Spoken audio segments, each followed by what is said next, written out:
이해하면 무서운 이야기. 나는 어렸을 때부터 완벽해지고 싶었다. 그래서 어떤 실수도 하지 않으려고 조심히 행동했고 공부나 운동을 할 때도 1등을 하기 위해 부단히 노력했다. 하지만 내 인생은 뜻대로 흘러가지 않았다. 아무리 조심해도 실수를 한 적이 있고 1등을 하다가도 어쩔 때는 2등이나 3등 아니면 10등까지도 한 적이 있었다.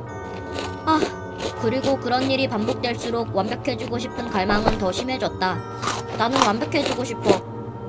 그래서 친구에게 내 속마음을 말하면 친구는 싱겁게 웃으며 대답하곤 했다.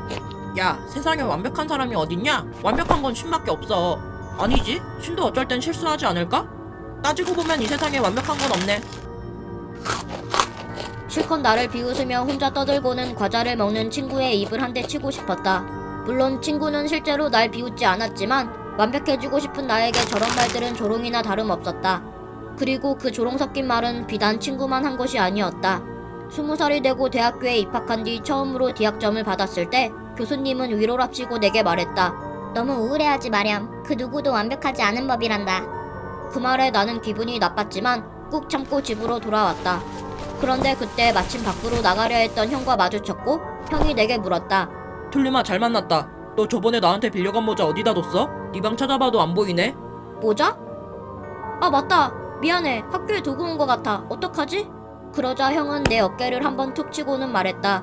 괜찮아. 까먹을 수도 있지. 나 원래 잘 안 까먹는데. 다시 학교로 가서 찾아올게. 다시 가져오면 까먹은 게 아니니까. 뭐? 아니야, 됐어. 살면서 까먹을 수도 있는 건데 왜 그래? 누구도 완벽할 순 없잖아. 형 역시 선생님처럼 날 위해 한 말이겠지만 나는 너무 화가 났다. 누구도 완벽할 순 없다고? 두고 봐. 난 완벽해지고 말 테니까. 나는 속으로 화를 삭히며 방으로 가려다가 미처 보지 못한 화분을 깨트리고 말았다. 오늘 진짜 왜 이러냐. 하루 종일 조롱 섞인 말만 들어서 그런지 되는 일이 없는 것 같았다. 나는 깨진 요리 조각을 치우기 위해 부엌으로 가 고무장갑을 쳤는데 마침 주방으로 오신 할머니가 화분 깨진 소리를 들으셨는지 내게 걱정스러운 말투로 물으셨다. 툴림아, 괜찮니? 네. 제가 화병을 못 보고 쳐버렸어요. 그래서 지금 치우려고요. 많이 놀라셨죠? 아니야, 그럴 수도 있지. 너무 상심해하지 마. 누구도 완벽하지 않으니까. 할머니까지 나를 조롱하며 지나쳤다. 나는 너무 화가 났다. 제발 실수는 이제 그만하고 싶었다. 미치도록 완벽해지고 싶었다. 오늘만 해도 선생님, 형, 할머니 3명이나 나를 조롱했다. 물론 그들의 말대로 누구도 완벽하지 않겠지만 그렇다고 해서 누구도 완벽해질 수 없는 건 아니다. 나는 완벽해질 것이다. 절망만 안겨주는 실수 따위 다시는 하지 않을 것이다. 그리고 그렇게 다짐한 나는 더 조심하고 더 열심히 살아갔다. 지갑을 잃어버렸지만 여자친구는 누구도 완벽하지 않은 법이라고 했다. 회사에 늦어 과속했지만 경찰은 누구도 완벽하지 않은 법이라고 했다. 칠면조 요리를 태워버렸지만 손님은 누구도 완벽하지 않은 법이라고 했다. 세상 사람들은 누구도 완벽하지 않다고 말했지만 나는 언젠간 완벽해질 거라고 믿었다. 그리고 마침내 오늘 길을 걷다 한 할아버지를 만났다. 그 할아버지는 길을 잃은 것처럼 보였다. 나는 할아버지께 어디를 가시냐 물었고 할아버지 댁을 같이 찾아드렸다. 고맙구려, 젊은이. 아니에요. 조심히 들어가세요. 내가 인사를 하고 뒤돌아서자 할아버지가 날 불렀다. 이보게. 네? 할아버지는 의미심장한 미소를 지으며 말했다. 고마워서 답례를 하고 싶구만. 아니에요. 괜찮아요. 그냥 길만 찾아드린 것뿐인데요 뭐. 내가 자네의 소원을 한 가지 들어주지. 딱 하나니까 신중히 생각하고 말해보게. 소원이요? 할아버지의 말에 나는 심장이 떨리기 시작했다. 정말요? 정말 소원을 들어주는 겁니까? 말만 하게. 내 무엇이든 들어주지. 나는 떨리는 심장을 부여잡고 심호흡을 한번 한 뒤 할아버지의 눈을 똑바로 쳐다보며 말했다. 저는 완벽해지고 싶어요. 제가 완벽해지도록 만들어주세요. 사실 나는 할아버지가 내 말을 듣고 비웃을 거라 생각했지만 예상과 달리 할아버지는 두어 번 고개를 끄덕이더니 짧게 혼잣말을 중얼거렸다. 그러자 그 순간 나는 온몸이 타는 듯한 고통과 함께 비명이 터져나왔다. 갑작스러운 상황에 당황할 겨를도 없이 나는 바닥에 으스러지듯 쓰러졌고 눈앞에서 몸이 망가져가는 것을 보며 할아버지를 향해 저주를 퍼부었다. 하지만 저주를 입 밖으로 내뱉기도 전에 몸 안에 있던 피가 빠르게 사라지는 것을 느꼈고 동시에 내 몸이 조금씩 사라지고 있는 것이 보였다. 서서히 시야가 흐려지고 아까보다 더 끔찍한 고통이 나를 덮쳤다. 그리고 나는 완전히 소멸되기 직전에 마지막으로 깨달았다. 정말로 누구도 완벽하지 않다는 걸. 해석! 나는 완벽해지고 싶어 했다. 그래서 할아버지께 소원으로 완벽해지게 해달라고 말했다. 하지만 세상에 완벽한 것은 존재하지 않는다. 즉, 이 세상에 완벽한 것은 없기에 완벽해지고 싶었던 나는 소멸되고 만 것이다. 나는 아직 어리지만 우리 집이 잘 사는 편이 아니란 건 잘 알고 있다. 야, 너 크리스마스에 선물 뭐 받아? 난 부모님이 최신 폰으로 바꿔주신다고 했어. 진짜? 좋겠다. 난 이번에 말랑이 세트만 사주신대. 깨끗하게 다림질된 다른 아이들의 옷과 달리 내가 입는 옷은 낡고 후줄근했고, 생일날에는 달콤한 케이크나 각종 선물 대신 미역국 한 그릇뿐이었으니까. 그래서 나는 크리스마스가 제일 좋다. 꼬마야, 학교나 교회, 그것도 아니면 길거리에서 작은 선물이라도 받을 수 있었기 때문이다. 그리고 엄마는 그때마다 항상 말씀하셨다. 크리스마스에 선물을 받고 싶으면 산타를 믿어야 한다고 말이다. 하지만 가끔은 믿기 힘들었다. 예를 들면 골목 구석에서 하얀 수염을 붙이던 산타의 모습을 볼 때라든지, 아니면 마트에서 만난 산타가 작년에 본 산타하고 외모가 다를 때에는 사실 산타는 사람이 아닐까 하는 생각이 들곤 했다. 엄마, 산타 얼굴이 달라졌어요. 그래서 엄마에게 말하면 엄마는 내게 다시는 그런 말 하지 말라고 했다. 만약 내가 그런 말을 하면 크리스마스에 선물을 못 받는다나 뭐라나. 알겠지? 그러니 그냥 산타의 마법이겠거니 하고 생각하렴. 네. 그리고 이번 크리스마스에는 동생과 함께 공원에 갔다. 동생은 한쪽에서 눈사람을 만들었고 나는 친구들과 눈싸움을 했다. 그렇게 몇 분이 지났을까? 우리는 곧 그곳에서 산타를 만났다. 안녕 얘들아. 나는 산타 할아버지란다. 너희에게 선물을 주려고 왔어요. 산타는 우리에게 다가와 포장도 안 된 작은 선물을 나누어 주었다. 감사합니다. 나까지 선물을 받고 마지막으로 내 동생이 산타 앞에 섰을 때 산타가 동생에게 말했다. 너가 마지막 차례지? 마지막으로 선물 받는 아이에게는 더 큰 선물이 있단다. 그 선물은 너무 커서 썰매에 놓고 왔어.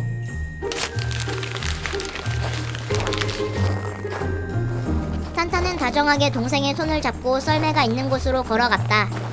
그리고 그 모습을 마지막으로 동생은 돌아오지 않았다. 몇 시간 후 경찰 아저씨가 우리에게 이것저것 물어봤지만 우리는 그저 산타를 봤을 뿐이라고 대답했다. 얼굴에 바늘 덮은 새하얀 수염과 웃는 얼굴을 한 빨간 옷을 입은 산타라고 말이다. 산타? 네, 저희에게 선물도 줬는걸요? 혹시 다른 특징 같은 건 없었니? 그게 우리가 아는 전부였다. 그리고 그 해에 나는 굉장히 많은 선물을 받았다. 평소에는 생각도 하지 못할 만큼. 그 선물들을 보고 나는 그날 공원에서 봤던 산타가 이웃집에 사는 툴리미 아저씨와 닮았다는 말을 누구에게도 하지 않아 다행이라고 생각했다. 또 동생이 썰매 대신 툴리미 아저씨의 빨간색 트럭에 타는 걸 봤다고 말하지 않은 것도 다행이라고 생각했다. 엄마, 선물이 정말 많아요. 그러게.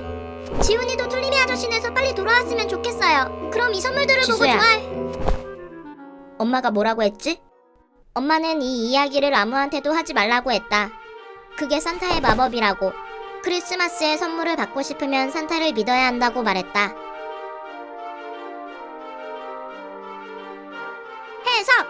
산타가 이웃집에 사는 툴리미 아저씨와 닮았다는 말과 동생이 썰매 대신 아저씨의 트럭을 탄 것, 그리고 돌아오지 않았다는 것을 통해 툴리미 아저씨가 인신매매범인 것을 알 수 있는데, 사실 엄마는 돈이나 그 외의 이유로 동생을 그 아저씨에게 판 것이고 유일한 목격자이자 어린아이인 나에게 동심을 이용하여 입막음하고 있는 것이다. 내가 중학생일 때 겪은 일이다. 당시 나는 괴담이나 무서운 이야기에 한창 빠져 있었는데 그때 가장 인기 있었던 공포 사이트에서 매일 올라오는 글들을 읽으며 대부분의 시간을 보내곤 했다. 그러던 어느 일요일 아침, 잘 먹었습니다. 그날도 어김없이 공포 사이트에 들어가 새로운 글들을 확인하는데 그중 한 제목이 눈에 띄었다. 정말 무서운 사진입니다. 그 글은 올라온 지 몇 분 되지도 않았음에도 많은 추천을 받은 상태였다. 뭐 얼마나 무섭길래 이렇게 추천이 많아? 나는 내심 긴장을 하며 그 게시물을 클릭했고 거기엔 글 하나 없이 사진 한 장만 달랑 올라와 있었다. 그 사진은 아주 평범해 보였다. 아침에 일어나자마자 셀카를 찍은 듯한 남자의 모습이었는데 머리는 헝클어져 있었고 눈도 다 못 뜬 채 팔을 앞쪽으로 쭉 뻗는 상태로 찍어서 주변 배경이 보였다. 이게 뭐가 무섭다는 거야? 예상과 다르게 무서운 장면이 없는 사진 때문에 시시해진 나는 그 밑에 달린 댓글들을 살펴보았다. 이게 뭐임? 공포 게시물 맞음? 지금 거울로 내 얼굴 보는 게 더 무서울 듯. 관리자는 이런 거 관리 안 하냐? 작성자 얼굴임? 하나도 안 무서운데 왜 이렇게 추천을 많이 받음? 글순아, 추천수 작업했냐? 댓글은 나와 같이 왜 이런 글이 추천을 많이 받았냐는 식의 부정적인 반응이 많았다. 가끔가다 공포와 관련 없는 글들도 올라온 적이 몇 번 있었기 때문에 나는 이 게시물도 곧 삭제될 거라 예상하며 뒤로 가기를 눌렀다. 하지만 아직 이른 아침이라 그런지 1시간도 안 돼 새로 올라온 글들을 다 읽어버렸고 왠지 모르게 맨 처음에 봤던 그 게시물의 댓글 반응이 궁금해져 나는 다시 그 글을 클릭했다. 그리고 댓글의 반응은 아까와 별반 다르지 않았다. 나는 계속해서 새로 고침을 눌렀다. 뭐가 무서운 건지 알려줄 사람? 오늘이 일요일인 게 더 무서움. 이 글 언제 내려가냐? 공포물도 아닌 것 같은데. 그런데 그때 다른 댓글들과는 다른 반응의 댓글 하나가 달렸다. 아, 알았다. 소름 돋았네. 창문 맞죠? 뭔가 진지한 듯한 댓글에 난 빠르게 스크롤을 올려 사진을 유심히 살펴봤다. 사진 속 창문은 한쪽이 열려 있었는데 그 앞에 젖은 신발을 말리는 중인지 창틀에 뒤집어둔 상태였다. 또한 창문 너머로는 건너편 아파트가 보이고 있었고 그 외에 별다른 것은 없었다. 창문에 뭐가 있다는 거지? 나는 다시 댓글창으로 넘어가 새로 고침을 눌렀다. 그리고 그 댓글 아래에는 글쓴이의 댓글이 새로 달려 있었다. 알아내셨나 보네요. 그때부터 왠지 모르게 무서워지기 시작했다. 창틀의 신발. 참고로 이 사진은 연속 촬영 셀카의 마지막 장입니다. 글쓴이의 댓글을 읽은 나는 서둘러 다시 스크롤을 올렸다. 그리고 마침내 사진 속 신발이 창틀이 아닌 창 밖에 있었던 것임을 깨달았을 때 나는 온몸에 소름이 끼치는 것을 느끼며 그대로 거실로 뛰쳐나갈 수밖에 없었다.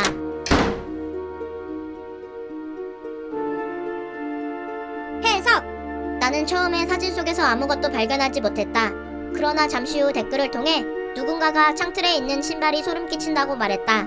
언뜻 보면 신발을 말리려는 듯 창틀에 뒤집어 얹어놓은 것처럼 보이지만 자세히 보면 신발은 창틀이 아닌 창 밖에 있는 것을 알 수 있다. 즉, 그 신발은 셀카를 찍은 사람의 신발이 아닌 다른 사람이 높은 곳에서 떨어지던 도중 그 사람의 신발이 찍힌 것이다. 또한 글쓴이가 이 사진은 연속 촬영 셀카의 마지막 장이라고 말함으로써 누군가가 높은 곳에서 떨어지는 모든 과정이 셀카를 찍는 당사자의 연속 촬영 사진에 전부 찍혔다는 것을 알 수 있다. 나에게는 특이한 친구 한 명이 있다. 툴림이라는 친구인데 항상 주변 사람들에게 자기가 뱀파이어라는 소리를 하고는 했다. 솔직히 우리가 아직 어리지만 그게 정말 말도 안 되는 얘기인 건 모두 알고 있다. 우리 나이대의 아이들이 만들어낼 수 있는 상상력이라고 해도 저렇게 현실성 없는 거짓말은 친구들에게 반감을 사기 충분했다. 그래서 우리는 툴리미를 뱀파이어 베이비라고 부르며 놀려댔는데 오히려 툴리미는 자기의 별명을 좋아했다. 맞아, 내가 바로 뱀파이어 베이비야. 날 화나게 하면 내 송곳니로 너희 목을 물어버릴 수도 있어. 툴리미는 항상 자신의 송곳니를 드러냈지만 막상 누군가를 다치게 하진 않았다. 야, 그만 좀 해. 오글거린다. 실제로는 피 빨지도 못하는 거 다 알아. 못하는 게 아니라 안 하는 거야. 사실 배가 고플 때는 먹는 고기를 통해 다 구하고 있거든. 처음에는 단순히 말로만 뱀파이어를 외치던 툴림이었는데 어느 순간부터 까만 옷까지 입기 시작했다. 심지어 그 새까만 옷은 툴리미의 흑발이랑 파란 눈과 굉장히 잘 어울렸다. 사실 뱀파이어 어쩌고 하지만 않았다면 툴리미는 학교에서 가장 인기 많은 친구가 됐었을 것이다. 나름 잘생긴 데다 공부도 굉장히 잘했으니까. 우리 같은 뱀파이어들은 기본적으로 똑똑하기도 하지만 따로 최고의 교육을 받고 있어. 저런 얘기만 안 한다면 참 좋을 텐데. 뭐 친한 친구까진 아니어도 대충 같이 놀기엔 괜찮았다. 걔가 뱀파이어 생활에 대해 계속 조잘되는 것과 이상한 행동을 하는 거에 적응하면 말이다. 아들, 언제 집에 왔어? 친구도 놀러 왔네? 안녕하세요. 처음 보는 얼굴인데 이름이 뭐야? 김툰님이요. 뱀파이어 베이비라고도 해요. 뭔 베이비? 뱀파이어 베이비요. 그래, 뭐 마실 거라도 가져다 줄게. 토마토 주스가 있으려나? 툴리미는 만나는 사람마다 자신을 뱀파이어라고 소개했다. 또한 그렇게 소개하는 게 부끄럽기는커녕 자랑스럽다고 얘기했다.